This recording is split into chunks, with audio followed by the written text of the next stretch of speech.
기도합니다. 아멘. 우리는 지금까지 구원에 관한 말씀을 나누어 왔습니다. 여러분, 구원, 죄와 사망으로부터 영원한 건짐을 받는 것은 하나님의 선물입니다. 받을 자격이 없는 자들에게 베풀어 주신 하나님의 무한한 은혜입니다. 우리가 예수님을 구주로 믿음으로 구원을 받게 되었고, 그 구원으로 인해서 더 이상 죄의 지배, 사탄의 세력 하에 놓이지 않게 되었습니다. 이제 우리는 그리스도 예수의 은혜 안에 거하게 되었습니다. 예수님으로 말미암아 하나님의 놀라운 사랑 안에 거하는 자들이 된 것입니다. 그렇다면 우리가 받은 이 구원의 은혜를 우리가 계속 유지해 나가야 하지 않겠습니까? 여러분, 우리가 받은 이 구원에 대한 감격, 여러분, 이것을 우리가 지켜가야 합니다. 우리가 받은 이 구원에 대한 감격을 우리가 지켜가지 않으면 그것이 소멸됩니다. 소멸돼요. 여러분, 구원은 단회적으로 이루어지지만 완성의 때까지 구원은 계속 이어집니다. 그래서 우리가 받은 이 구원의 은혜, 그 은혜에 대한 감격, 여러분, 이것을 우리가 지속해 나가는 것이 너무나 중요합니다. 누가복음 11장 35절에 예수님께서 이런 말씀을 하셨습니다. 쉬운 성경인데요, 같이 읽습니다. 그러므로 내 안에 빛이 어둡지 않게 조심하여라. 여러분, 예수님께서 이 말씀을 하신 것은 의외로 많은 사람들이 예수를 믿고 구원 얻은 이후에 그가 경험했던 하나님의 놀라운 은혜, 하나님의 놀라운 사랑에 대한 감격을 상실하기 때문입니다. 그래서 내 안에 있는 빛이 어두워지지 않도록 조심하라고 말씀하신 것입니다. 영원히 멸망받을 수밖에 없는 죄인들을 사랑하셔서 자신의 모든 것을 다 내어주신 그 하나님의 은혜, 그 하나님의 은혜에 대한 감사와 기쁨을 많은 성도들이 잃어버린다는 것입니다. 다 잃어버리고 냉랭한 얼음장처럼 신앙생활을 하는 분들이 굉장히 많다는 것입니다. 그런데 여러분은 어떠하십니까? 여러분은 여전히 예수 그리스도의 십자가만 생각하면 감격이 생기고, 예수님의 사랑만 생각하면 이 세상에 내 것이 아무것도 없어도 그 사랑에 감사하며 사실 수 있으십니까? 만약 그렇지 못하다면 오늘 이 말씀을 여러분이 꼭 듣고 이 말씀을 의지해서 여러분 사셔야 합니다. 여러분, 우리가 받은 이 구원의 은혜를 우리가 지속시켜 나가야 합니다. 어떻게 하면 우리가 받은 이 은혜에 대한 감격을 잃어버리지 않고 계속해서 점점점 더 풍성하게 우리가 누릴 수 있을까요? 오늘 저는 두 가지 말씀을 드리려고 합니다. 하나는 계속해서 성령 하나님을 의지하라는 것입니다. 그리고 다른 두 번째는 신앙을 위한 삶의 규칙을 세우라는 것입니다. 사랑하는 여러분, 우리의 구원에 있어서 성령님의 역할은 절대적입니다. 성부 하나님께서 창세전에 우리의 구원을 계획하셨습니다. 우리를 구원받은 자로 우리를 예정하셨습니다. 하나님의 자녀로 우리를 예정하셨습니다. 그리고 성자 예수님께서 그 아버지 하나님의 계획에 따라 육신을 입고 이 땅에 오셨고 친히 십자가에 매달려 죽으시고 부활하심으로 우리의 구원을 성취하셨습니다. 죄인을 향한 구원을 예수님께서 이루셨습니다. 그런데 성부 하나님께서 계획하시고 성자 예수님께서 성취하신 그 구원을 우리 각 사람에게 적용을 시키는 분이 있습니다. 우리 각 사람이 구원을 자신의 소유로 만들어 주시는 분, 자신의 소유로 우리 각 사람이 구원을 얻도록 하시는 분, 그분이 바로 성령 하나님이십니다. 하나님이 계획하시고 예수님이 성취하신 그것을 우리 각 사람이 얻도록 하시는 분이 성령님이라는 것입니다. 그러니까 성령님이 아니고서는 우리가 구원을 얻을 수가 없습니다. 성령 하나님께서 우리 각 사람에게 구원을 적용시켜 주시기 때문에 우리가 구원을 얻을 수 있는 것입니다.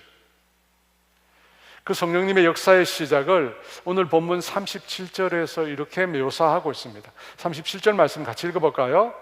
그달이 이 말을 듣고 마음에 찔려 베드로와 다른 사도들에게 물어 이르되 형제들아 우리가 어찌할꼬 하거늘. 여기서 말하는 그들은 오순절 성령 강림 사건을 두고 베드로의 설교를 듣고 있는 사람들입니다. 여러분, 이 사람들 중에는 제자들에게 일어난 일을 두고 제자들이 새 술에 취했다고, 무슨 말이냐면 아직 익지도 않은 술에 취했다고 조롱했던 사람들도 그들 중에 있습니다. 그리고 그들 중에는 예수님을 십자가에 못 박는 일에 함께 동조했고 함께 했던 사람들도 그들 중에 있습니다. 그런데 그 사람들이 베드로의 설교를 듣고 그 마음에 찔렸다고 합니다. 베드로의 설교는 예수님에 관한 것입니다. 유대인들이 불법적으로 예수님을 십자가에 못 박아 죽였다는 것입니다. 그런데 죽은 그 예수님을 하나님께서 예수님을 다시 살리셨고 하나님께서 예수님을 하나님 우편에 앉게 하셨다는 것입니다. 여러분, 이 내용이 베드로의 설교 내용 중에 나옵니다. 하나님께서 예수님을 부활 승천시켜서 하나님 우편에 앉게 하셨다는 것입니다. 그 일을 통해서 예수 그리스도야말로 주와 그리스도 구원자가 되신다고 베드로가 선언한 것입니다. 여러분, 이것이 베드로의 설교의 내용입니다. 그런데 그 설교의 내용을 듣고 사람들이 마음에 찔렸다고 합니다. 찔렸다는 말은 때리다, 격하게 찔러 관통하다, 또한 실신시키다라는 뜻을 담고 있습니다. 여러분, 그 뜻을 보니까 여러분, 이 찔렸다는 말은 아주 강한 의미입니다. 일리아드와 오디세이라고 하는 작품을 쓴 호머는 이 단어를 발굽으로 땅을 움푹 패게 한다라는 뜻으로 사용했다고 합니다. 곧 말라 딱딱한 땅에 말 발굽이 움푹 파일 정도로 강하게 타격했다는 뜻입니다.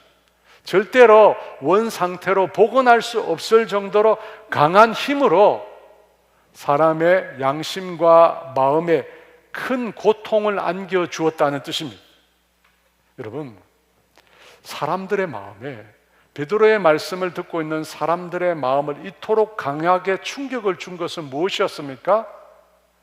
베드로가 전한 말씀이었습니다. 그런데 우리는 그 말씀 속에서 성령 하나님께서 역사하셨다는 것을 압니다. 왜 그럴까요? 성령 하나님은 죄를 책망하시는 분이시기 때문입니다. 요한복음 16장 8절 말씀 같이 읽어볼까요? 그가 와서 죄에 대하여, 의에 대하여, 심판에 대하여 세상을 책망하시리라. 제가 여러 차례 말씀을 드렸는데 자연인인 인간, 곧 아담의 후손으로 태어나 원죄를 지닌 인간은 하나님에 대해서, 하나님의 존재에 대해서 무관심합니다.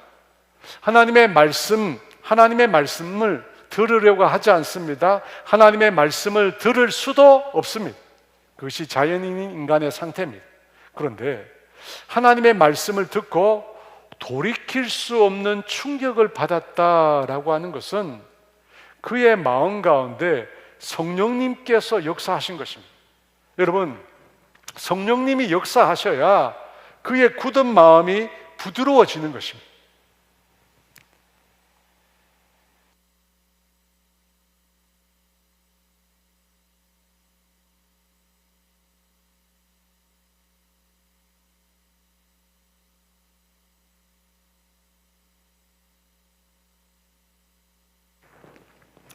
자연인인 인간의 마음에 성령 하나님이 역사하셔야 굳은 마음이 부드러워집니다. 그래서 그 다음 그들에게 어떤 반응이 나타났습니까? 형제들아 우리가 어찌할까? 형제들아 우리가 어찌할까? 하나님에 대해서 완고한 마음을 가졌던, 굳은 마음을 가졌던 그들이 하나님을 향하여 마음을 열게 된 것입니다. 사랑하는 여러분, 중생한 사람, 위로부터 새롭게 태어난 사람, 성령으로 난 사람의 특징은 마음이 변합니다. 하나님을 향한 마음이 달라집니다. 굳고 완고한 마음이 하나님을 향하여 열린 마음, 부드러운 마음이 됩니다. 여러분, 그 말은 성령님께서 그에게 임재하셨다는 뜻입니다. 베드로가 말한 것처럼 성령이라는 선물을 그들이 받은 것입니다. 여러분, 성령님을 그렇게 받게 되면, 성령님을 자신의 삶 가운데 인격적으로 모시게 되면 그 다음 어떤 변화가 나타날까요? 마음의 변화 외에도 그 다음에 어떤 변화가 나타나냐면 믿어지게 됩니다. 믿어지게 돼요. 도저히 믿을 수 없는 하나님의 역사, 눈기마라고 했죠. 눈으로 보지 못하고 귀로 듣지 못하고 사람의 마음으로 생각할 수 없는 하나님의 역사를 믿어지게 됩니다. 믿는 게 아니라 믿어지게 됩니다. 성령 하나님께서 역사하셔서 믿게 해주심으로써 그가 믿게 된다는 것입니다. 그래서 여러분, 그 첫 번째 믿어지게 함으로 두 번째 믿음이 생기잖아요. 성령님께서 구원 얻게 하신 다음에 우리의 삶을 인도하신다는 믿음이 생기잖아요. 구름기둥, 불기둥으로 길도 없는 광야와 거친 땅을 걸어가게 하시는, 길도 없는 광야 땅을 걸어가는데 그 걸음을 인도하시는 성령님을 우리가 믿게 된다는 것입니다. 성령님이 우리 가운데 임하실 때 그런 일들이 나타납니다. 여러분, 그와 같은 인생의 광야길, 철로 역정을 지날 때 때때로 우리는 넘어집니다. 죄를 짓고 하나님을 조금 떠나게 됩니다. 그때 자기 자신, 그 못난 자신을 보며 스스로 종이라고 우리가 자신을 여깁니다. 여러분, 그걸 아시고 성령님께서는 어떻게 반응하십니까? 우리가 하나님의 자녀임을 우리 안에서 확신시켜 줍니다. 우리 안에 내주하시는 성령님은 끊임없이 우리가 하나님의 사랑받는 자녀임이 분명하다고 계속해서 말씀해 주십니다. 그 결과 다시 하나님 앞에 나아가 하나님을 친밀하게 아빠, 아버지라고 우리가 부를 수 있게 되는 것입니다. 여러분, 그 일들을 다 성령님이 하십니다. 성령님은 또 아버지와 아들의 관계를 통해서 우리로 하여금 하나님의 기업과 영광을 상속받을 자, 하나님의 기업과 영광을 상속받을 자가 예수 믿는 우리임을 확신시켜 주십니다. 여러분, 이 일들이 다 성령님이 하시는 것입니다. 예수 믿는 것 처음 순간부터 마지막까지 영광의 기업을 얻을 때까지 다 성령님이 우리와 함께 하시고 우리 가운데 역사하시는 것입니다. 우리 안에 영원토록 함께 하시면서 성령님께서 그렇게 우리의 구원을 완성시켜 나가는 것입니다. 그러므로 여러분, 성령을 떠나서, 성령 하나님을 떠나서 우리가 구원의 삶을 산다는 것 자체가 모순이고 불가능합니다. 성령님은 우리의 신앙생활을 지탱하는 힘이 되시는 분이십니다.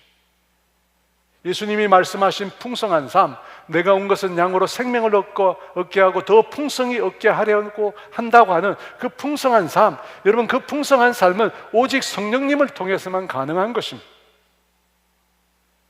이처럼 여러분, 우리가 받은 구원의 은혜를 우리가 유지하는 길은 항상 그 성령님과 교제하고 항상 그 성령님을 전적으로 의지하는 것입니다.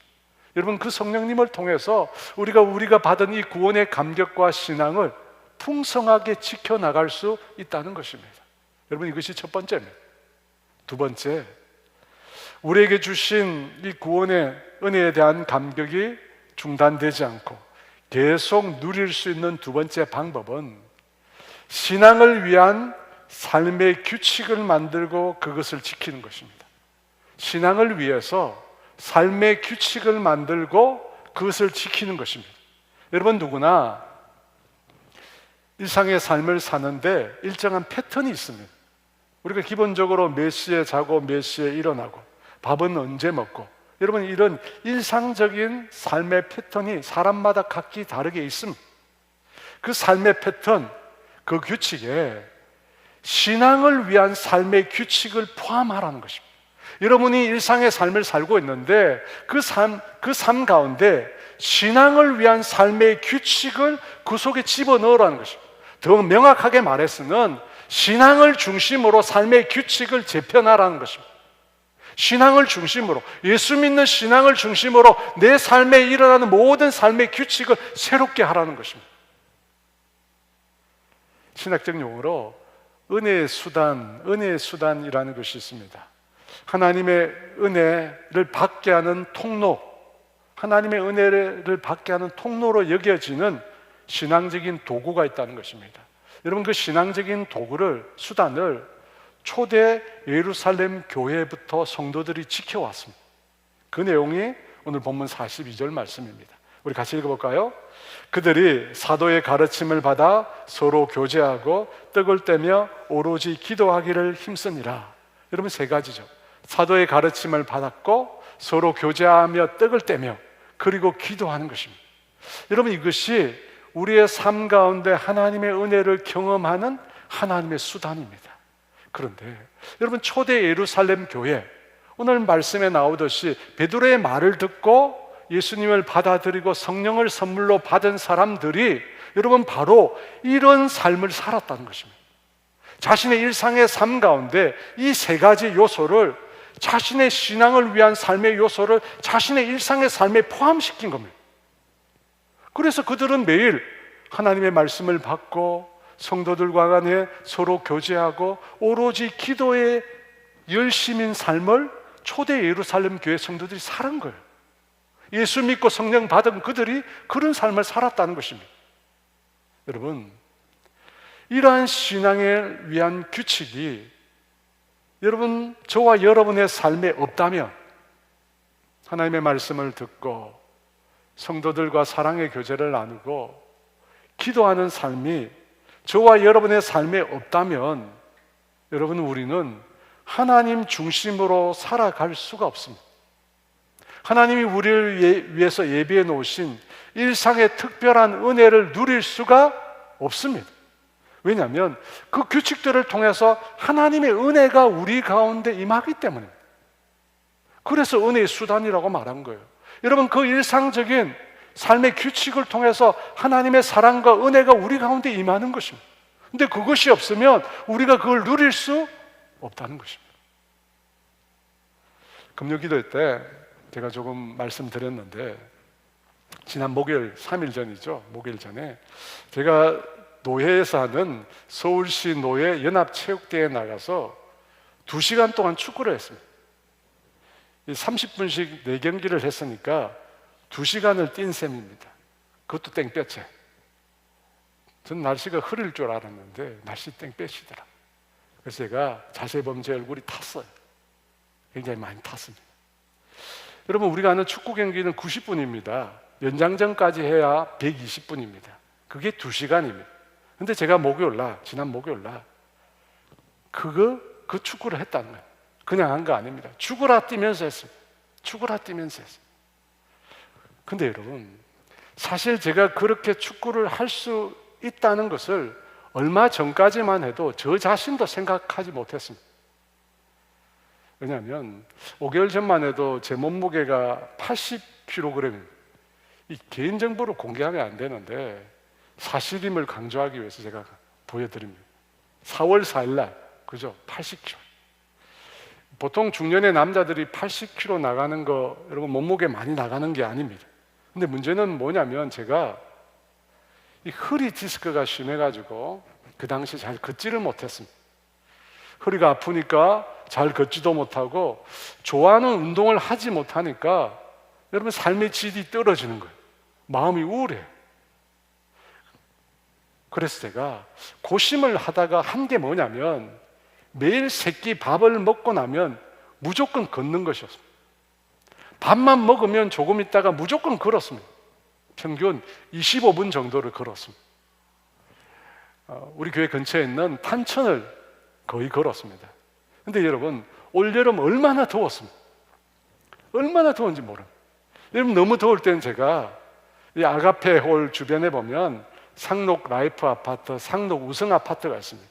그 중간에 보면 나무가 우거진 길이 있는데 제가 그것을 왔다 갔다 하면서 밥 먹고 나면 특히 점심때 왔다 갔다 하면서 제가 걸었습니다. 그렇게 제가 걷다 보니까 2023년 작년 평균 제가 1일 걸음수가 작년에는 6,172보였습니다. 핸드폰이 나오니까요. 6,172보였어요. 근데 올해는 9,280보가 되었습니다. 3,000보를 제가 더 걸은 것입니다. 넉 달쯤 그렇게 하니까 저절로 몸무게가 6kg이 빠졌습니다. 제가 보니까요, 내장 지방이 많이 녹았더라고요. 얼마나 좋았는지.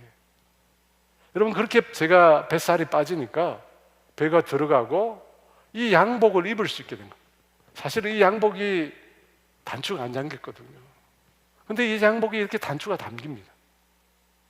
그리고 나서 지금부터 한 달 반 전부터는 조금씩 제가 뛰기 시작했어요. 허리가 아픈데요, 허리가 아픈 것을 참으면서 조금씩 조깅을 하고 스트레칭, 집에서 막 스트레칭을 하기 시작했어요. 그리고 그 다음에는 계단 오르기를 했습니다. 우리 아파트에서 계단 오르기 15층이거든요. 허리 디스크에 계단 오르기가 좋다고 해서 계단 오르기를 했습니다. 여러분, 그리고 드디어 제가 축구를 할 수 있게 된 거예요. 그리고 2시간을 쉬지 않고 그렇게 열심히 할 수 있게 됐습니다. 여러분, 그 모든 일의 시작은 반복적인 걷기였습니다. 아무 생각 없이. 왜냐하면 생각하면 힘드니까. 이 더운 여름 날씨에 에어컨 밑에 있어야지 어디를 가냐고 생각하면 힘들어져요. 그래서 그냥 밥만 먹으면 무조건 나갔습니다. 그걸 계속 매일매일 반복했습니다. 여러분, 그 결과 살이 빠지고 몸이 가벼워지고 뛸 수 있게 되고 제가 좋아하는 축구를 할 수 있게 된 겁니다. 여러분, 신앙도 마찬가지입니다. 우리가 받은 구원의 은혜에 대한 감격을 계속 우리가 누리기 위해서 어떻게 해야 되냐면 신앙을 위한 반복적인 삶의 규칙을 만들어야 되고 그것을 날마다 지켜가야 합니다. 신앙을 위한 삶의 규칙을 만들고 그것을 반복해서 계속 매일 지켜가야 합니다. 여러분, 다니엘이 그의 인생과 그의 신앙을 성공적으로 살 수 있었던 원동력이 무엇일까요? 나라가 3번 바뀌고 80년 동안 공직에 머물렀다고 알려진 다니엘입니다. 그가 어떻게 그런 삶을 살 수 있었을까요? 다니엘서 6장 10절은 이렇게 우리에게 말씀합니다. 같이 읽습니다. 다니엘이 이 조서에 왕의 도장이 찍힌 것을 알고도 자기 집에 돌아가서는 윗방에 올라가 예루살렘으로 향한 창문을 열고 전에 하던 대로 하루 3번씩 무릎을 꿇고 기도하며 그의 하나님께 감사하였더라. 여러분, 여기서 제일 무서운 말이 뭐냐면 전에 하던 대로입니다. 전에 하던 대로. 이 말이 제일 무섭습니다. 여러분, 이 6장의 배경이 뭡니까? 사자굴이잖아요. 사자굴입니다. 사자굴의 위협에도 다니엘이 꼼짝도 하지 않을 수 있었던 것은 전에 하던 대로 신앙을 위한 삶의 규칙을 지킨 것입니다. 신앙을 위한 자신의 삶의 규칙을 지킨 것입니다. 다니엘은 10대의 포로로 잡혀갔습니다. 그러면 적어도 60년 이상 전에 하던 대로 하루 3번씩 무릎을 꿇고 기도하며 하나님께 감사했습니다. 하나님께 감사했어요. 여러분, 그 신앙을 위한 삶의 규칙이 당대 바벨론 제국이라는 어마어마한 가공할 만한 위협 앞에서도 그를 지탱해 준 힘이 된 것입니다. 그를 지탱해 준 힘이 된 것입니다. 뭐가요? 전에 하던 대로 신앙을 위한 삶의 규칙을 세우고 그 규칙을 날마다 지켜간 것입니다. 여러분, 그 지켜간 그 힘이 그 어떤 세상의 위협 앞에도 다니엘이 굴하지 않을 수 있었던 것입니다. 여러분, 우리 삶에 신앙을 위한 삶의 규칙이 있어요. 사실 이 규칙이란 말을 사람들이 별로 좋아하지 않습니다. 왜냐하면 무엇인가 우리를 얽어매는 느낌이 들기 때문입니다. 하지만 여러분, 규칙은 매우 중요합니다. 이 규칙이란 말을 헬라어로 트렐리스라고 하는데요. 여러분, 이 말은 무슨 뜻이냐면 격자 구조물인데 포도 등굴이 땅바닥에 늘어지지 않고 위를 향해 뻗어가도록 돕는 격자 구조물입니다. 여러분, 이 격자 구조물이라는 단어에서 규칙이 나온 것입니다. 여러분, 이 격자 구조물 트렐리스를 설치한 것과 하지 않은 것과 차이가 있을까요? 우리가 포도를 안 키워봐서 모르겠지만 상식적으로 생각해봐도 차이가 있습니다. 아주 큰 차이가 있습니다. 여러분, 이 트렐리스를 하지 않는 넝쿨보다 훨씬 더 풍성하고 많은 포도를 수확할 수 있습니다. 여러분, 마찬가지로 신앙을 위한 삶의 규칙이 있으면 여러분, 우리가 받은 구원의 은혜를 우리가 지켜가고 영적으로 훨씬 더 풍성한 열매를 우리가 맺을 수 있다는 것입니다. 여러분, 그렇지 않을까요? 규칙이라는 말에 너무 알레르기 반응을 보일 필요가 없습니다. 규칙은 우리의 신앙 생활을 돕기 위해 만들어진 의도적인 수단입니다. 의도적인 수단이에요. 여러분, 현대의 많은 그리스도인들의 문제가 뭐냐면 자신의 신앙을 위해서 의도적으로 계획을 세우는 사람들이 많지 않다는 것입니다. 의도적으로 자신이 스스로 자신을 위한 신앙 계획을 세우지 않습니다. 여러분은 여러분의 신앙을 위해서 세운 계획이 있습니까? 몸의 건강을 위해서 우리가 나름대로 계획을 세우고 식단을 조절하고 운동을 하고 때때로 휴식 시간을 가지는데 여러분의 신앙을 위해서, 여러분의 신앙의 성장을 위해서 구체적으로 세운 계획이 여러분에게 있으십니까? 놀랍게도 많은 분들이 없습니다. 많은 분들이 없어요. 아주 기본적인 신앙을 위한 삶의 규칙, 신앙 습관이 없습니다. 안타깝게도 주일날 예배 드리는 게 전부입니다. 여러분, 그와 같은 상황에서 과연 우리가 하나님과 친밀한 교제를 누릴 수 있을까요? 하나님께로부터 오는 매일의 그 은혜와 사랑을 매일 풍성하게 경험하며 우리가 풍성한 신앙의 삶을 과연 살 수 있을까요? 하나님을 만나는 정해진 시간이 없는데도 구원의 즐거움을 매 순간 느끼면서 즐거워하며 기뻐하며 살 수 있을까요? 저는 단연코 어렵다고 생각합니다. 매우 어렵다고 생각합니다. 여러분, 우리 신앙을 위한 트렐리스, 삶의 규칙이 있어야 돼요. 규칙이 있어야 우리의 신앙이 자라갈 수 있습니다. 우리의 신앙이 열매 맺을 수 있습니다. 베드로의 설교를 통해서 회심을 하고 구원받고 성령 받은 초대 예루살렘 교회 성도들이 자신의 신앙을 위해서 뭘 했습니까? 뭘 했어요? 매일 반복하는 세 가지 규칙이 있었습니다. 그것이 무엇입니까? 42절 말씀입니다. 같이 있습니다. 그들이 사도의 가르침을 받아 서로 교제하고 떡을 떼며 오로지 기도하기를 힘쓰니라.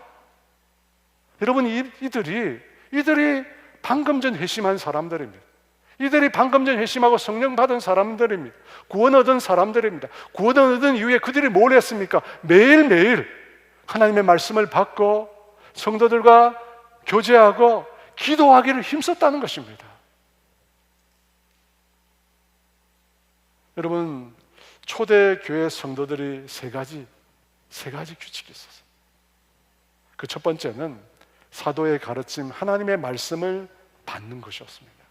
여러분, 하나님의 말씀은 우리의 구원뿐만 아니라 우리의 삶의 길잡이가 됩니다.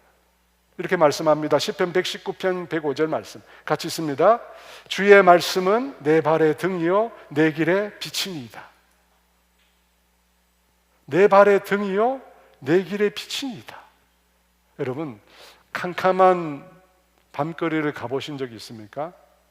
가로등도 없는 그 거리를 여러분 걸어갈 때 두렵지 않으십니까? 어디로 갈지 모를 때가 많지 않았습니까? 그때 주의 말씀은 내 발의 등이요 내 발밑을 내가 간혹 돌뿌리에 걸려서 넘어지지 않도록 내 발밑을 비춰주는 등이라는 것입니다. 그리고 내 인생이 걸어가야 할 길을 환하게 비춰주는 서치라이트, 빛이라는 것입니다. 뭐가요? 주님의 말씀이. 주님의 말씀은 우리의 구원뿐만 아니라 우리의 구원 이후의 삶에도 주님의 말씀은 관심을 갖고 있습니다. 여러분, 구원만이 아니에요. 구원받는 게 전부가 아니잖아요. 구원받는 게 끝이 아니잖아요. 구원 이후의 삶이 중요합니다. 구원 이후의 삶. 구원 이후에 내가 받은 이 구원에 대한 감격을 지키면서 하나님이 이 땅에 나에게 부여하신 그 사명을 내가 행하면서 그렇게 풍성한 삶을, 풍성한 열매를 맺는 삶을 살아야 하지 않겠습니까? 그러려면 하나님의 말씀이 필수적입니다. 하나님의 말씀을 떠나 은혜가 없습니다. 하나님의 말씀을 떠나 생명이 없습니다. 하나님의 말씀을 떠나 영적인 성장이 이루어질 수 없습니다. 모르지 않잖아요. 다 알고 계시잖아요. 디모데후서 3장 16, 17절은 이렇게 말씀합니다. 같이 있습니다. 모든 성경은 하나님의 감동으로 된 것으로 교훈과 책망과 바르게 함과 의로 교육하기에 유익하니 이는 하나님의 사람으로 온전하게 하며 모든 선한 일을 행할 능력을 갖추게 하려 함이라. 하나님의 사람으로 온전하게 하고 성숙하게 하고 선한 일을 행할 능력을 갖추게 한다고 합니다. 무엇이요? 하나님의 말씀이 그런 능력이 있습니다. 하나님의 말씀은 구원뿐만 아니라 우리 삶에 필요한 교훈과 책망과 바르게 함과 의로 교육해 준다는 겁니다. 그래서 하나님의 사람으로 하여금 건강하게 성장할 수 있도록 영적으로, 마음으로, 정서적으로 건강하게 성장하게, 그래서 하나님의 일을 행할 능력을 갖추게 합니다. 여러분, 그것이 하나님의 말씀입니다. 하나님의 말씀은 우리의 삶을 비춰주는 수단입니다. 또 흔들리게 하는 삶을 지탱해주는, 이 패역한 세대 가운데 우리를 지켜주는 그것도 하나님의 말씀을 듣고 지키는 것입니다. 마태복음 7장 24절 말씀 같이 있습니다. 그러므로 누구든지 나의 이 말을 행하는 자는 그 집을 반석 위에 지은 지혜로운 사람 같으니 비가 내리고 홍수가 나고 바람이 불어 그 집에 부딪히되 어떻게 됩니까?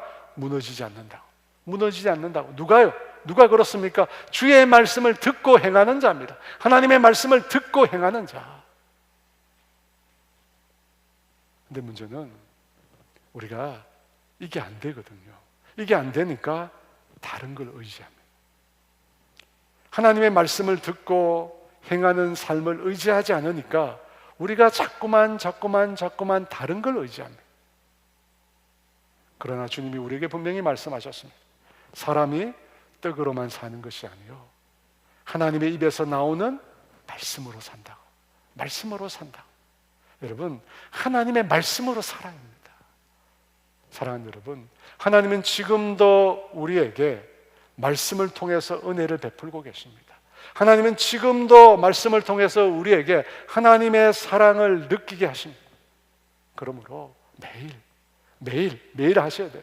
매일 하루도 빠짐없이 하나님의 말씀을 읽고 묵상하십시오. 여러분, 그 속에 진주가 있어요. 그 속에 우리 인생에게 정말 필요한 영적인 양식이 담겨 있습니다. 영적인 놀라운 보석이 그 속에 담겨 있습니다. 사랑하는 여러분, 하나님은 당신의 말씀 가운데 우리를 만나십니다. 여러분, 하나님은 하나님의 말씀 가운데서 우리를 만나셨어요. 내 양은 내 음성을 듣는다고 했습니다. 그 음성은 어디서 듣죠? 첫 번째, 하나님의 말씀을 통해서 듣는 것입니다. 내 양은 내 음성을 듣는데 하나님의 말씀을 통해서 듣습니다. 하나님의 말씀을 통해서 우리가 하나님을 영적으로 만나고 하나님의 말씀을 통해서 우리가 하나님의 음성을 들을 수 있습니다. 왜 그렇습니까? 하나님의 말씀을 들을 때 성령님께서 역사하시기 때문입니다. 그러므로 여러분, 내가 길을 잃었다고 생각이 들면 다시 기본으로 돌아갑니다. 다시 기본으로 돌아가서 하나님의 말씀을 읽고 듣고 묵상하는 것을 여러분의 삶의 가장 기본적인 규칙으로 삼으시기 바랍니다. 가장 기본적인 내 삶의 규칙으로 다시 하나님의 말씀을 붙드십시오.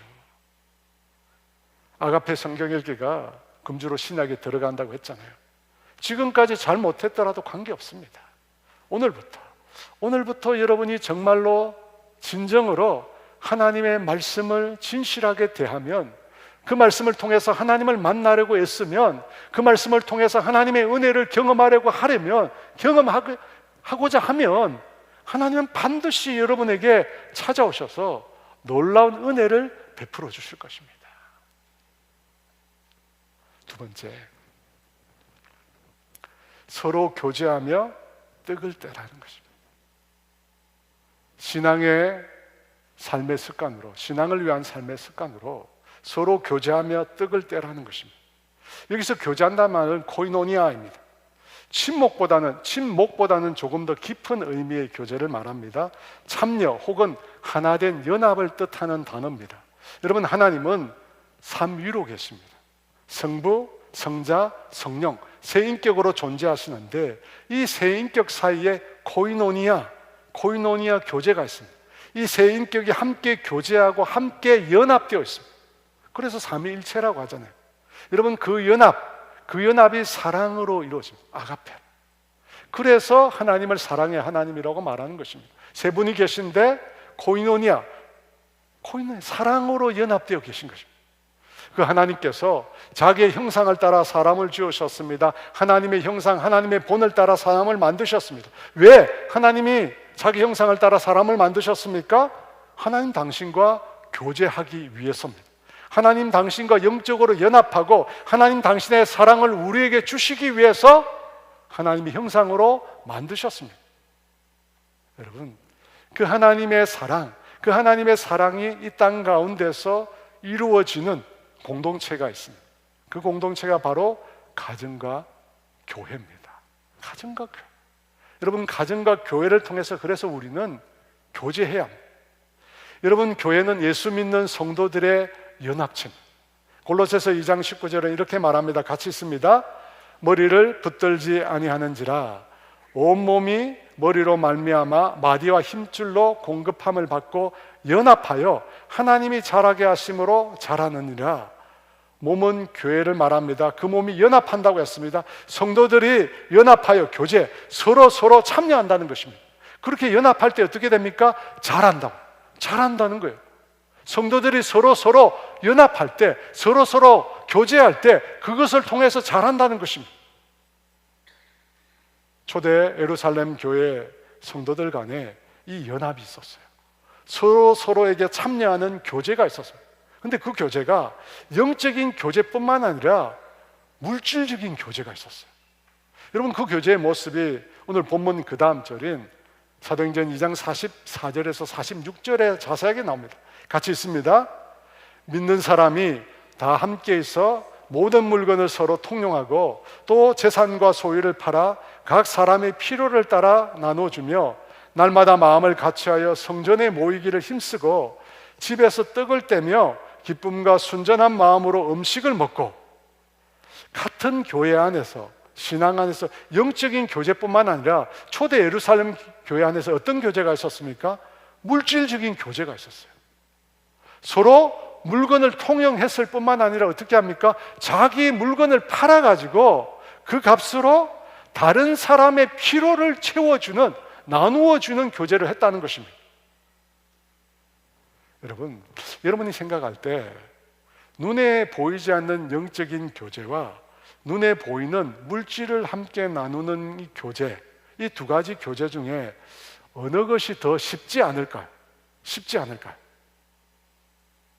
제가 괜한 질문을 하죠. 여러분, 성경에 보니까 내 물질이 있는 곳에 내 마음이 있다고 합니다. 마태복음 6장 21절 말씀 같이 읽어볼까요? 내 보물 있는 그곳에는 내 마음도 있느니라. 내 보물이 있는 그곳에 내 마음이 있대. 제가 예전에 자주 써먹던 방법이 있습니다. 뭐냐면, 제가 마음에 잘 들지 않거나 혹은 저를 힘들게 하는 사람이 있으면 아주 좋은 물건을 사서 선물을 했습니다. 여러분, 싸구리를 하면 안 됩니다. 좋은 물건을 사서 그 사람에게 선물을 합니다. 그러면 참 신기하게도 내가 좋은 귀한 것을 주는 그곳에 제 마음이 있더라. 제가 귀한 것을 선물하면 그분을 향한 제 마음이, 그 불편한 마음이 누그러집니다. 그리고 제 마음 속에 사랑이 생겨나는 것을 제가 경험했습니다. 여러분도 한번 해보십시오.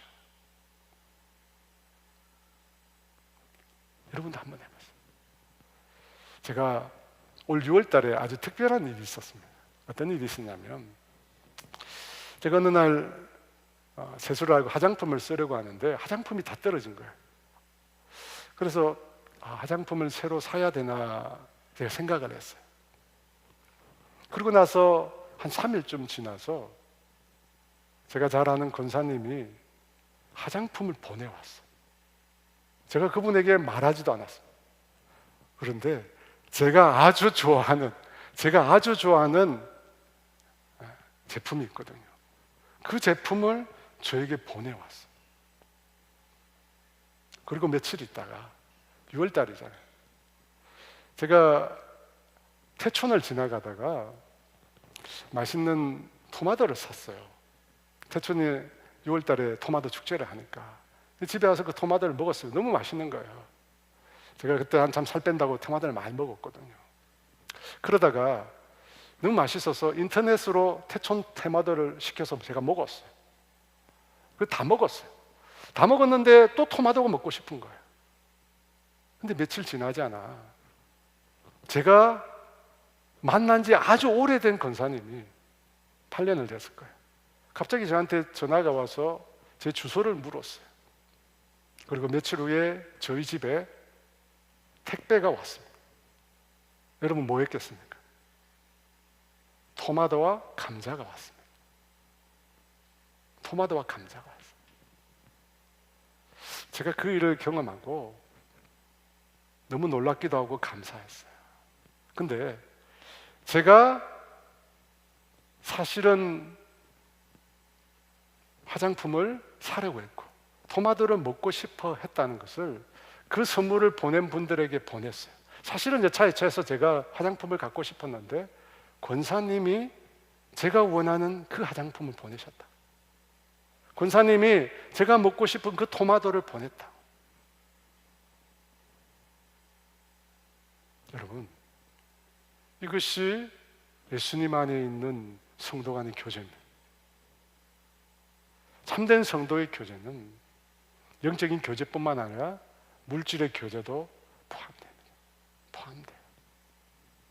여러분, 그런 교제를 나누었을 때 우리 안에 어떤 게 생길까요? 그분이 눈물을 막 흘리더라. 그 권사님 막 눈물을 흘려요. 자신이 하나님의 도구가 되었다. 다만 성도들 사이에 의도적으로 물질의 도움을 받으려 해서는 안 됩니다. 절대 그러면 안 되겠죠. 여러분, 순수한 마음으로 하나님의 사랑의 마음으로 성도 간의 교제를 하십시오. 여러분, 그 성도 간의 사랑의 교제는 우리 안에 베풀어 주신 하나님의 은혜와 하나님의 사랑을 유지시켜주는 너무나 귀한 삶의 규칙입니다. 삶의 규칙이에요. 근데 오늘 보면은 그 교제를 말하면서 초대교회 성도들이 떡을 뗀다는 표현을 사용하고 있습니다. 여러분, 이 떡을 뗀다는 표현은 함께 모여서 식사를 한다는 의미입니다. 그런데 그 의미 속에 성찬의 뜻이 포함되어 있습니다. 왜냐하면 당시 성도들이 모여서 함께 식사할 때는 반드시 성찬을 했기 때문입니다. 여러분, 왜 그랬을까요? 왜 사람들은 모여서 자기들끼리 식사를 하는데 함께 예배를 드리고 함께 식사를 하는데 왜 그곳에 반드시 성찬을 했을까요? 초대교회 성도들은 자신들이 모임이 단순 사람과 사람과의 만남이라고 생각하지 않았기 때문입니다. 그들이 모인 그곳에 주님이 계시다는 사실을 늘 인식했습니다. 예수님도 그런 말씀하셨잖아요. 마태복음 18장 20절에 두세 사람이 내 이름으로 모인 곳에는 나도 그들 중에 있느니라. 초대교회 성도들은 그들이 모인 가운데 주님이 함께 하신다는 사실을 알고 있었습니다. 믿고 있었습니다. 그래서 사람들이 모일 때마다 사람들끼리뿐만 아니라 성찬을 통해서 주님과 다 같이 더 풍성한 교제를 나누었습니다. 고린도전서 10장 16, 17절에 이렇게 말씀합니다. 같이 있습니다. 우리가 축복하는 바 축복의 잔은 그리스도의 피에 참여함이 아니며 우리가 떼는 떡은 그리스도의 몸에 참여함이 아니냐. 떡이 하나요 많은 우리가 한 몸이니 이는 우리가 다 한 떡에 참여함이라. 참여한다는 말이 많이 나오는데 이 말은 코이노니아입니다. 성찬을 통해서 주님과 깊은 연합과 하나됨이 되었다는 것입니다. 여러분, 성찬의 떡과 잔을 마심으로 예수님과 예수님과 하나님과 하나가 되는, 연합이 되는 경험을 한다는 것입니다. 저는 이 부분을 묵상하면서 주님은 우리가, 예수 믿는 우리가 연합되어 있다는 사실을 주님은 알고 계십니다. 말씀과 기도를 통해서 우리가 예수님과 영적으로 교제한다는 사실도 알고 있습니다. 그런데 왜 굳이 성찬까지 만드셨을까? 여러분, 왜 주님이 성찬까지 만들어서 나를 기념하라, 나와 하나가 되라 라고 말씀하셨을까요? 여러분, 그렇지 않습니까? 제가 볼 때 왜 성찬까지 만들었을까? 제가 볼 때 좀 더 깊고 좀 더 실제적인 접촉을 위해서가 아닌가 생각이 듭니다. 여러분, 인터넷으로 방송으로 예배 드리는 것과 현장에 와서 직접 찬양하며 기도하며 말씀을 듣는 것은 현실감에서 차이가 많이 납니다. 방송에서 듣는 것은, 드리는 것은 간접적입니다. 아주 거리가 멀리 떨어져 있는 느낌이 듭니다. 하지만 실제 현장에서 와서 접하면 훨씬 직접적이고 거리가 가깝습니다.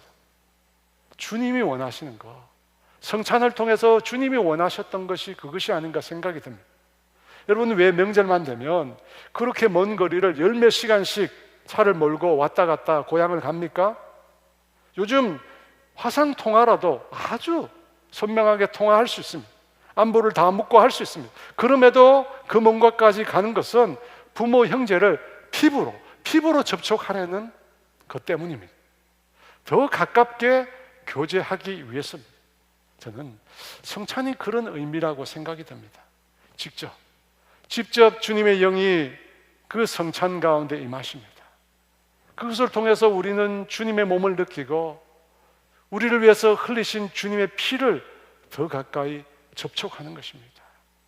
여러분, 주님은 우리와 그런 깊은 교제를 갈망하시는 것입니다. 그래서 성찬 제도를 만드신 것입니다. 예수님이 제자들에게 한 번은 이런 말씀하셨어요. 마태복음 13장 16, 17절 말씀 같이 있습니다. 그러나 너희 눈은 봄으로 너희 귀는 들음으로 복이 있도다. 내가 진실로 너희에게 이르노니 많은 선지자와 의인이 너희가 보는 것을 보고자 하여도 보지 못하였고 너희가 보는 것을 듣고자 하여도 듣는 것을 듣고자 하여도 듣지 못하였느니라. 예수님께서 제자들을 복되다고 하셨습니다. 왜 복됩니까? 예수님을 직접 보니까, 예수님의 음성을 직접 들으니까, 직접적으로 예수님과 교제하기 때문에 선지자들보다 의인들보다 더 복되다고 말씀하신 것입니다. 여러분, 신앙을 위한 삶의 규칙 두 번째는 교제예요. 교제. 믿음의 성도들과 영적인 교제, 물질적인 교제를 나누는 것입니다. 여러분, 그 교제를 통해서 하나님의 은혜, 하나님의 사랑을 다시 한번 경험하게 되는 것입니다. 두 번째, 또 성찬을 통해서 성찬을 드리는 우리 모두가 다 예수님 안에 하나임을, 예수님과 온전히 연합되었음을 경험하는 것입니다. 더 친밀하게 경험하는 것입니다. 여러분, 그 행위를 통해서 우리가 받은 은혜를 지속시키고 더 풍성하게 만들어가는 것입니다. 여러분, 그런 게 신앙생활이에요. 세 번째, 하나님께 받은 은혜를 생생하게 지속시키는 세 번째 방법은 기도입니다. 기도. 여러분, 기도. 두말하면 잔소리죠, 여러분. 제가 아마 365일 중에 300일은 아마 기도하라고 맨날 얘기할까. 여러분, 오늘 본문에 나오는 초대교회가 그냥 기도하라, 그냥 기도했다 말하지 않고 오로지 기도에 힘썼다고 합니다. 왜 이런 강조의 표현을 사용할까요? 그만큼 기도가 중요하다는 거예요. 그만큼 기도가 중요하다는 거예요, 여러분. 기도는 우리의 삶에 하나님의 임재, 기도는 우리의 삶에 하나님의 역사를 가능케 하는 삶의 규칙입니다. 그리스도인과 비그리스도인, 여러분 어떻게 다릅니까? 하나님의 개입 여부에 따라 달라집니다. 우리의 삶에 하나님이 개입하느냐 안 하느냐에 따라서 여러분 그리스도인이나 비그리스도인이가 구분된다는 것입니다. 그리스도인으로서 선한 삶, 착한 삶, 여러분 당연한 것입니다. 하지만 우리가 그리스도인으로 불리는 것은 그리스도가 우리와 함께하기 때문입니다. 교회 다닌다고 우리가 그리스도인이 아닙니다. 우리가 그리스도인이라고 불리는 것은 그리스도가 우리와 함께하기 때문입니다. 그리스도가 우리와 함께하면 반드시 증거가 나타납니다. 그리스도께서 우리와 함께하시는 증거가 분명히 나타납니다. 오순절 성령 강림 사건, 하나님의 영이 하나님의 자녀들 가운데 함께 있다는 사실을 보여준 사건입니다. 여러분, 그 사건이 어떻게 해서 일어났습니까? 사도행전 1장 14절 말씀 같이 있습니다. 여자들과 예수의 어머니 마리아와 예수의 아우들과 더불어 마음을 같이하여 오로지 기도에 힘쓰더라. 여러분, 예수님께서 성천하여 하늘로 떠나셨습니다. 예수님께서 떠나가셨습니다. 그동안 제자들을 이끌고 그동안 제자들에게 말씀을 전해주시고 제자들을 양육하셨던 그 예수님께서 떠나셨습니다. 이제 제자들밖에 남지 않았습니다. 남아있던 그 제자들이 초대 교회를 만들 수 있었던 이유, 하나님 나라, 예수님이 꿈꾸셨던 하나님 나라를 만들 수 있었던 이유는 기도에 있습니다. 기도에 있어요. 기도할 때 그들이 기도할 때 하나님의 영이신, 예수님의 영이신 성령님께서 임재하셨어요. 그래서 교회가 탄생한 것입니다. 그래서 지금도 오로지 기도에 힘쓴다는 것입니다. 사랑하는 여러분, 우리의 삶을 만들어가는 삶의 규칙에 반드시 들어가야 될 게 있습니다. 정기적인 기도의 시간입니다. 정기적인, 한자도 빼시면 안 돼요. 정기적인 기도의 시간입니다. 하지만 우리가 이 말을 수없이 많이 들었습니다. 하지만 말처럼 실제로 기도하는 사람은 많지 않습니다. 정말 없습니다. 정말 없어요. 제가 지난주에도 예수님의 기도를 말씀드렸습니다. 여러분, 예수님은 어떤 기도를 하셨습니까? 습관을 따라 감람산에 가셨습니다. 밤이 새도록 홀로 하나님 앞에서 기도하셨습니다. 아무도 없는 새벽 미명에 한적한 곳에 가서 하나님과 독대하는 기도를 들으셨습니다. 여러분, 그 기도가 예수님으로 하여금 십자가의 길을 걷게 하셨습니다. 여러분, 예수님의 그 기도가 십자가의 길을 걷게 하신 것입니다.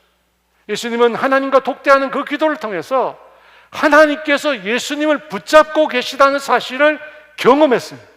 경험했어요.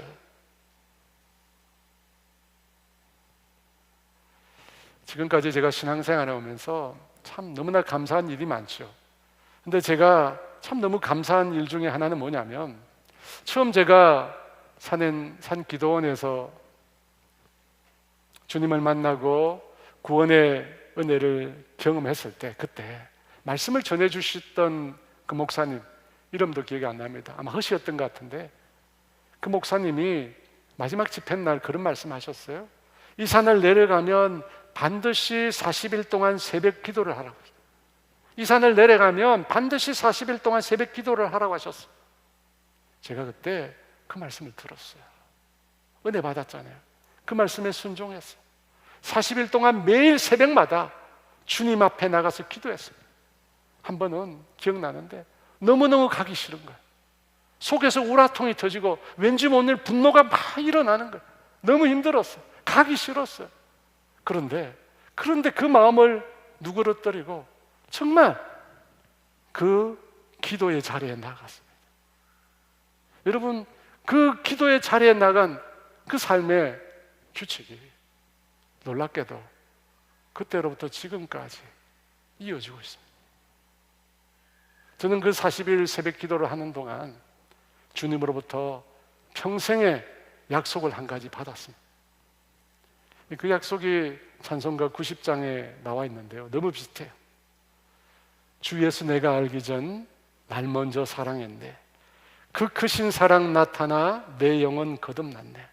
주 내 맘에 계시고 나 주 안에 있어. 저 포도비유 같으니 참 좋은 나의 친구. 그 새벽에 주님은 저에게 너를 영원히 떠나지 않겠다. 너의 신실한, 배신하지 않는 신실한 영원한 친구가 되어주겠다고 평생의 동행을 약속해 주셨습니다. 여러분, 그래서 그 새벽이 제 신앙생활의 첫 번째 규칙이 된 거예요.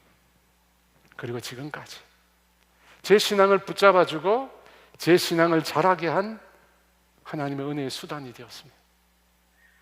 그런데 제가 분당에 교회를 세우고 담임 목사로 오니까 새벽만으로는 안 되겠더라. 새벽만으로는 안 되겠어. 그래서 25시 기도, 오후 2시부터 5시까지 기도, 그 시간 내내 기도하는 것은 아닙니다. 저는 그 시간을 지켜서 하루에 2번째 기도를 하고 있습니다. 유대인들은 하루 3번 기도했다고 합니다. 초대교회 성도들도 마찬가지였습니다. 사랑하는 여러분, 우리에게 주어진 이 영적인 삶을 내가 잘 살아내기 위해서는 반드시 신앙을 위한 삶의 규칙을 만들어야 합니다. 여러분, 우리가 정해진 시간에 밥을 먹고 운동하기 때문에 우리 몸이 건강하듯이, 여러분, 우리 신앙을 위해서 삶의 규칙을 만들어야 돼요. 여러분, 그 규칙이 뭡니까? 은혜의 수단이죠. 은혜의 수단.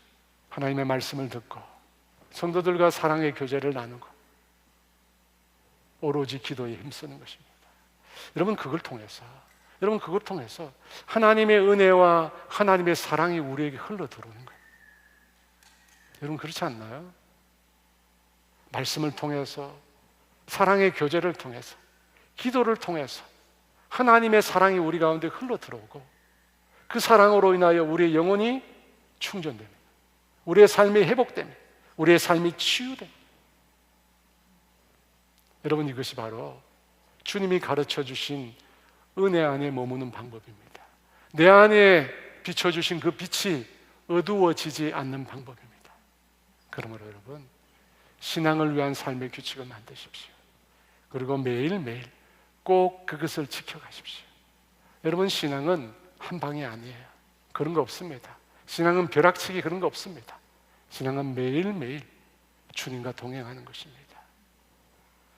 그런 신앙에 위한 삶의 규칙을 만드셔서 하나님이 우리를 위해서 예비하신 그 은혜, 그 풍성한 은혜를 매일 경험하고 그 은혜 안에 살아가시는 저와 여러분 되시기를 주의 이름으로 축원합니다. 오직 예수뿐이네 라는 찬양인데요, 이 찬양 함께 드리며 주 앞에 나가겠습니다.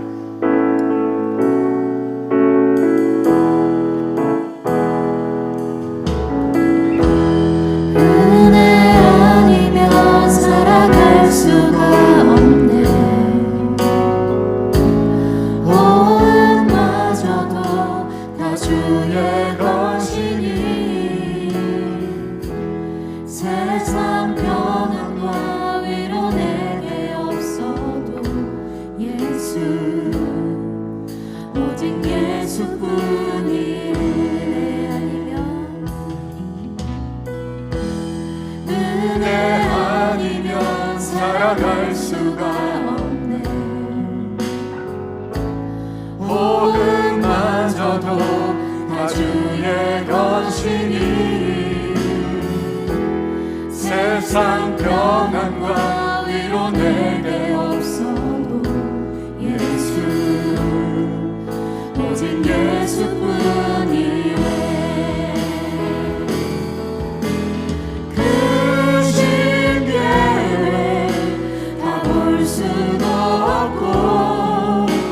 작은 고난에 지쳐도 주께 우리 나의 모든 삶 버티고 견디게 하시네. 은혜 아니면 살아갈 수가 없네. 나의 모든 것 다 주께 맡기니 참된 평안과 위로 내게 주신 주 예수, 오직 예수뿐이네. 그 심예에 다 볼 수도 없고 작은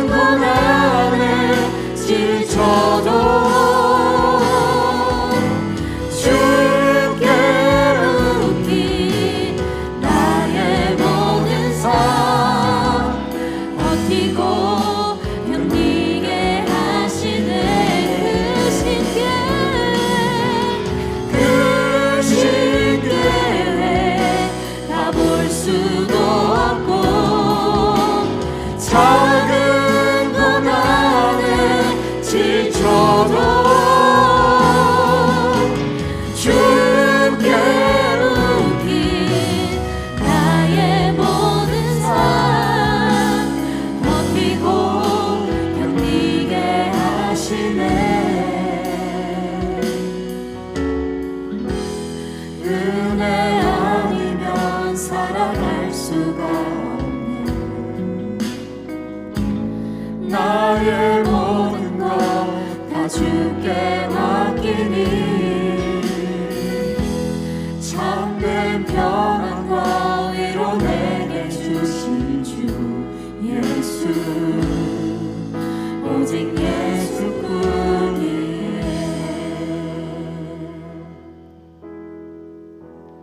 사랑하는 여러분, 여러분이 힘든 삶을 살고 있다는 거 주님이 아십니다. 주님이 알고 계세요. 폐역한 세대라고 얘기하잖아요. 폐역한 세대 가운데 예수 믿는 신앙을 갖고 산다는 거 너무 힘든 일입니다.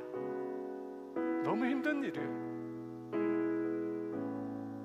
근데 그런 상황에도 크신 계획도 알 수 없고 그래서 작은 고난에 지치고 얼마나 우리의 삶이 피곤하고 지칩니까? 근데 방법이 없는 게 아니에요. 방법이 없는 게 아니에요. 주님은 이미 다 가르쳐 주셨어요. 여러분 초대 예루살렘 교회 성도들이 이미 다 가르쳐 주셨어요. 여러분 그 시대는 예수 믿으면 죽는 시대입니다. 예수 믿으면 핍박당하는 시대입니다. 어떻게 그들이 그런 시대에 버티어 이겨냈을까요? 그들에게 주신 성령님, 그 성령님 의지했어요. 그 성령님 의지하며 그들의 삶을 신앙을 위한 삶으로 규칙으로 개편한 거예요. 매일매일 하나님의 말씀을 듣고 사랑 성도들과 사랑의 교제를 나누고 기도에 매진했습니다. 그랬기에 세상을 놀라게 하는 사람들이 될 수 있었습니다. 세상을 변화시킬 수 있는 사람들이 되었습니다. 여러분 다니엘이 어떻게 그런 삶을 삽니까? 전해하던 대로 늘 제가 말씀드리잖아요. 신앙은 한 방이 없습니다. 여러분 그런 거 없어요. 한 방 내가 해도 내일 지나면 다 떠나요. 매일매일 여러분의 포도 등굴을 격자 무늬에 자랄 수 있도록, 격자 무늬의 틀에서 자랄 수 있도록 만드셔야 돼요. 여러분 그럴 때 생명력이 나타나요. 그럴 때 풍성한 삶을 누릴 수 있습니다. 예수님이 말씀하신 그 삶을 경험하며 살 수 있습니다. 여러분 시간 기도합시다. 성령님 나에게 임하여 달라. 성령님 구원을 완성해 가신 성령님 나에게 임하여 주시고, 주님 신앙을 위한 삶의 규칙을 세우고 그것을 실천함으로 하나님 네 신앙이 풍성하게 자라게 해달라고 이걸 붙들고 우리 주여 예수 같이 기도합니다. 주여 크신 계획 다 볼 수도 없고 작은 고난에 지쳐도 주께 묶인 나의 모든 삶 버티고 견디게 하시네.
참된 평안과 위로 내게 주신 주 예수, 오직 예수뿐이네.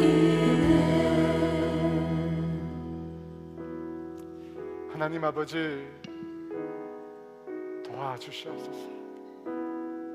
이 폐역한 시대에 그리스도인이라는 이름만 가진 게 아니라 그리스도인답게 예수님이 임재하시고 예수님의 영이 활동하시는 그런 신앙인으로 살고 싶습니다.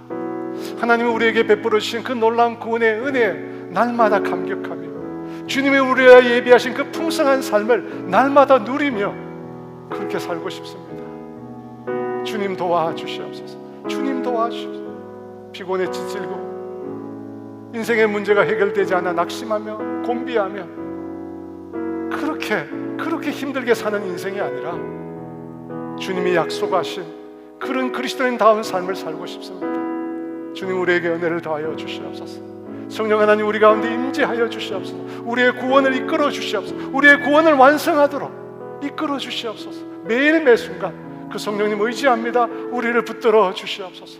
주님, 우리의 신앙을 위한 삶의 규칙을 세우겠습니다. 매일 말씀을 듣고 사랑의 교제를 나누고 매일 오로지 기도에 힘쓰는 자들이 되겠습니다. 주님, 은혜를 베풀어 주시고 그 은혜의 수단을 통해서 정말 놀라운 하나님의 임재, 정말 놀라운 하나님의 음성 우리가 듣게 하여 주시고 그 안에서 뿌리를 내리고 그 사랑 안에서 담대히 살아가는 우리 모두가 되게 은혜를 베풀어 주시옵소서.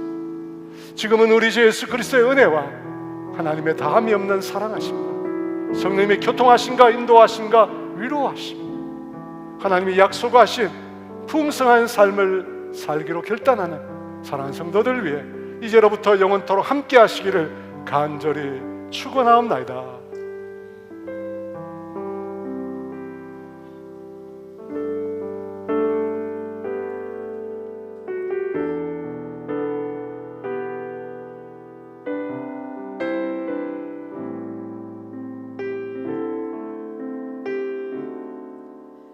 영원한 사귐에 날 초대하시네.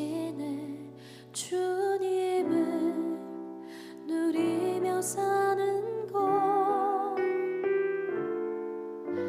날 지으신 대로 날 부르신 대로 주님과 함께 걷는 삶, 이것이 영원한 삶, 이것이 영원한 삶. 참 하나님과 그 아들 아는 삶,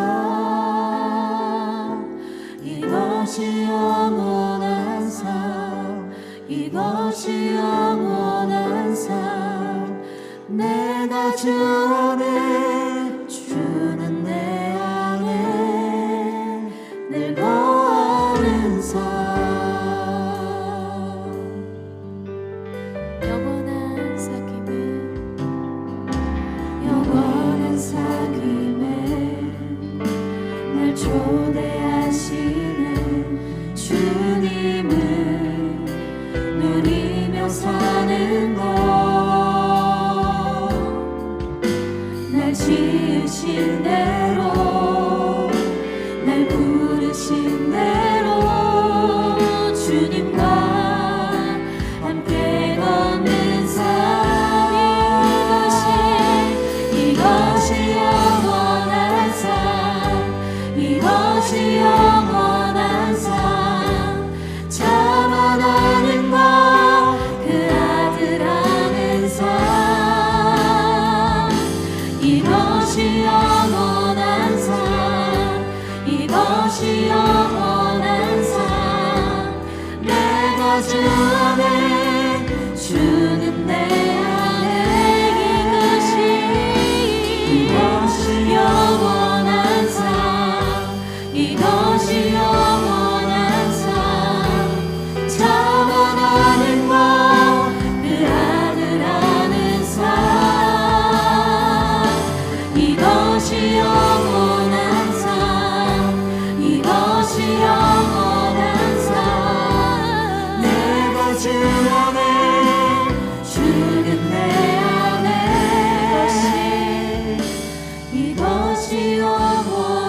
삶 이것이 영원한 삶 참 하나님과 그 아들 아는 삶